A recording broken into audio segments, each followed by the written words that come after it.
ఒక రాములవారి గుడిలో రామాయణం పెయింటింగ్స్ చేయించి పెట్టాలని గుడి సిబ్బంది అదే ఊరికి చెందిన ఒక పెయింటర్ని పిలిపిస్తారు. యంగ్ అబ్బాయి, మంచి పెయింటర్. కాకపోతే ఏ దేవుడి పెయింటింగ్ వేయాలన్నా మంచి ముఖ కవళికలున్న వ్యక్తిని చూస్తే కానీ బొమ్మలు గీయలేడు. గుడి సిబ్బంది మంచి ముఖ కవళికలున్న వ్యక్తిని పిలిపించి ఆ పెయింటర్కి చూపిస్తారు.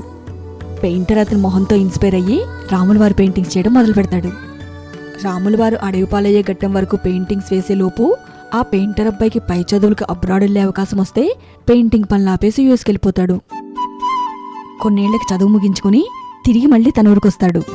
వచ్చి రాగానే తను పెయింటింగ్ చేసిన రాములవారి గుడికి వెళ్తాడు. తను వదిలి వెళ్లిన పెయింటింగ్స్ పని అలాగే ఉండడం చూసి గుడి సిబ్బందిని అడుగుతాడు.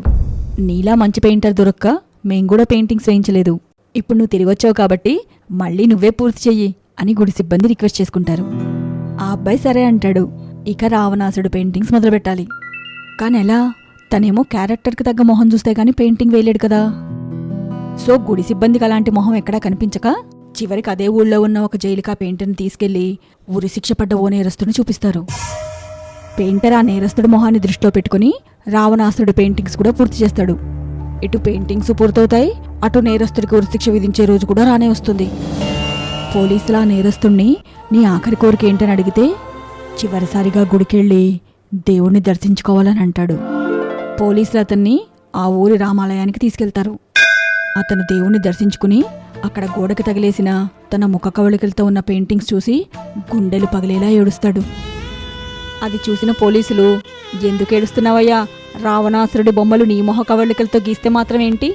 నువ్విన్ని పాపాలు చేసినా చివరికి నీ మొహం ఓ పవిత్రమైన చోటులో స్థానం సంపాదించుకుందని సంతోషించు అని అంటాడు.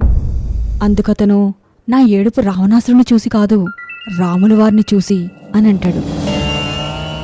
అది విన్న పోలీసులు ఎందుకు అని అడుగుతారు. అందుకతను 3 సంవత్సరాల క్రితం ఈ రాములవారి పెయింటింగ్స్ కూడా నా మొహం చూసి గీసినవే అని అంటాడు. అది విన్న పోలీసులు నోరెళ్ళబెడతారు. ఈ 3 ఏళ్లలో నేను చేసిన చెడు స్నేహం, నేను చేసిన పాపాలు నేరాలు నన్ను రాముడి నుంచి రావణాసురుడుగా మార్చి జైలు పాలు చేశాయి అని కన్నీళ్లు పెట్టుకుంటాడు. ఈ కథ సారాంశం అర్థమైందా? ఏంటమ్మా? రాముడు రావణాసురుడు ఈ ఇద్దరు మనలోనే ఉంటారు. కానీ ఈ ఇద్దరిలో మనమేం అవ్వాలనుకుంటున్నామనేది కేవలం మన మీదే ఆధారపడి ఉంటుంది. ఖచ్చితంగా రాముడిని అవుతానమ్మా. నేను చేస్తున్న గోసేవలో మీరు భాగస్వాములవ్వండి. గోరక్ష జగద్రక్ష.